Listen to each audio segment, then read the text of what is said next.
actually been studied as an intervention for safe delivery of mothers. There is research to show that results in shorter labor. WMD means weighted mean difference. The difference is about 45 minutes shorter. And that's a big difference kung ikaw ay mother in labor.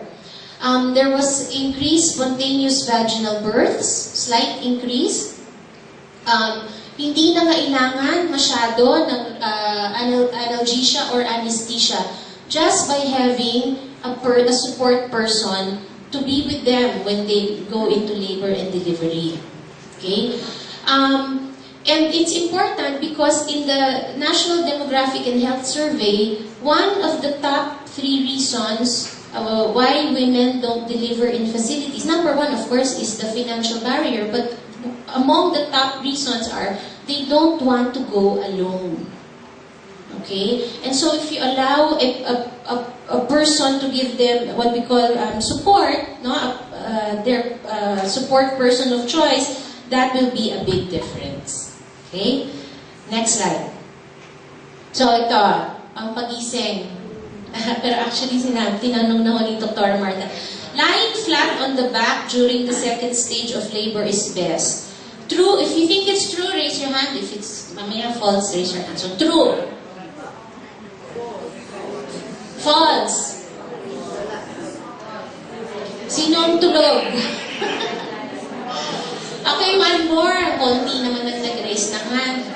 True. Mr. Photographer. False. Ayan, magaling naman yung next slide. So the answer is false. No? In fact, and this is the evidence, okay?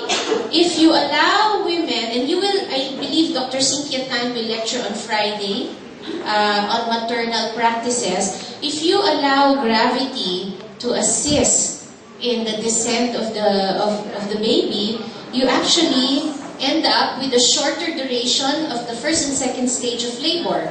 Mean difference, almost 1 hour for the first stage of labor. And almost, it's 4.5 minutes for the second stage of labor. So if you have a baby who is in fetal distress, wala nang oxygen to the brain, kailangan mo siyang ma-deliver as soon as possible. 5 minutes may mean a big difference in terms of the newborn's outcome. Okay, so kung gusto nilang umire, gusto nilang tumayo, maglakad, mag-side view, o kaya mag-squat, let them do it. Okay? Because there will be research evidence to back you up. And it also results in a 20% reduction in the risk of having to do assisted delivery. Next. Antenatal steroids. Okay? Ito yung, dun sa binigay na chart ni Dr. Martha, 1/3 of the causes of neonatal death are the complications of preterm delivery. Anybody here had a baby who was admitted to the neonatal ICU? Wala pa? Or, like your own baby? Wala. But antenatal steroids have long been proven to be very effective in preventing the premature complications. Bakit? Di ba, kaya ayaw natin ng premature baby kasi hindi pa mature yung lungs. Pag na-admit sila, bakit ba sila ina-admit sa ICU? Para malagay sa ventilator. Okay? So, antenatal steroids are given between the 24th to the 34th week of gestation.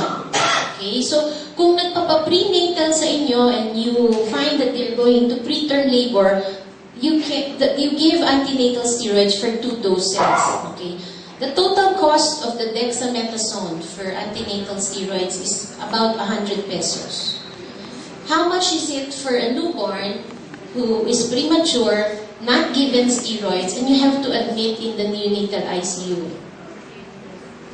If it's the big hospitals in Manila, easily it's like 40,000, 50,000 a day. That's just for the neonatal ICU stay. Wala pa dyan yung PF ng neonatologist. May rental pa, wala pang gamot. Ang surfactant, napakamahal. Okay, so you can prevent it by diagnosing preterm labor, and if it's in the right window of gestation, then you give antenatal steroids. Fewer deaths, no? So the risk of dying is now 70%, decreased by 30%. RDS is respiratory distress syndrome, yung nga yung immature lungs. The reason for neonatal ICU admissions. There's a reduction by half in bleeding inside the brain. Again, it's related to the immaturity of the brain. And a reduction in sepsis by about half na naman in the first 48 hours of life. Okay? Before, there were skeptics na akala nila, natatakot sila kapag nagbigay ka ng steroid sa buntis, mag-suppress yung immunity ng buntis at magkaroon ng infection. But the studies have shown that it is safe. No? It does not increase the risk of death or infections in the mother. Okay? So, antenatal steroids. Okay? So, mapunta naman tayo dun sa newborn practices or the newborn interventions and the evidence behind them. Next slide. Okay, first, dun po sa recommendations ngayon ng essential newborn care. Well, after a baby is born, what is the first action that is done? A. Sinong A? Raise your hand. Wala. Kaya, B. C. D. So, it's B or C, no? Let's, next slide. Dry the baby. Yung thermal protection. That's the first action that needs to be done. Okay? Because, if you think you need to suction to stimulate breathing, that is wrong. The suctioning is to clear kung may bara. Yes. Pero kung umiiyak yung baby, ibig sabihin, walang bara. Okay? And, next slide. Not only that, the drying in and of itself is the one that stimulates breathing. Okay? Kasi ang baby, when the baby comes out, hindi naman siya lumabas na humihinga ng hangin. Diba? Ang oxygen na nasa lungs ng baby galing pa sa placenta. Diba? Kasi nakakabit pa yung umbilical cord. So the drying itself is the stimulus for the start of breathing, and you need to do the drying for a full 30 seconds to 1 minute. It also prevents hypothermia. Tinanong na to ni Dr. Marta, naka-aircon ang delivery room nyo. Okay? Meron pong recommended na ideal temperature. Okay? Doon sa newborn package ng PhilHealth, may nakalagay doon thermal care. Diba? So, anong temperature ang gusto nyo for thermal care? Anong temperature kaya ngayon, Martha? Sa room na to? Sa mga 22 degrees, komportable, naka-long sleeves po ako, hindi ako pinapawisan. Okay? Ang ideal temperature in the delivery room is 25 degrees centigrade. And more often than not, dapat off ang aircon. Oo. Until na-dry nyo na yung baby, at na-skin to skin nyo na, at nakatakip na together with the mother. Because hypothermia can lead to a textbook of problems. Infection, sepsis, coagulation defects, acidosis, adjusting from fetal to newborn, kaya yung iba yung may butas sa puso.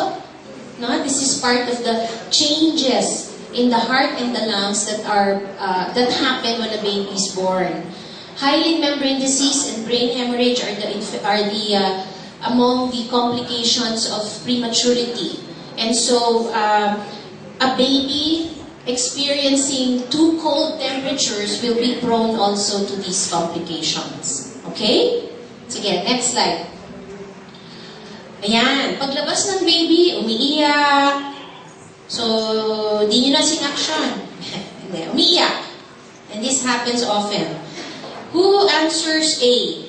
Ang next action. Paglabas ng baby, tapos dinadry mo na, 30 seconds, you're actually doing a rapid assessment kung gumagalaw siya, umiiyak. O sige, so, umiiyak siya. Who answers A? Suction. B. Pinatagkat, kailan? C. Skin to skin. Skin to skin. D. Wala.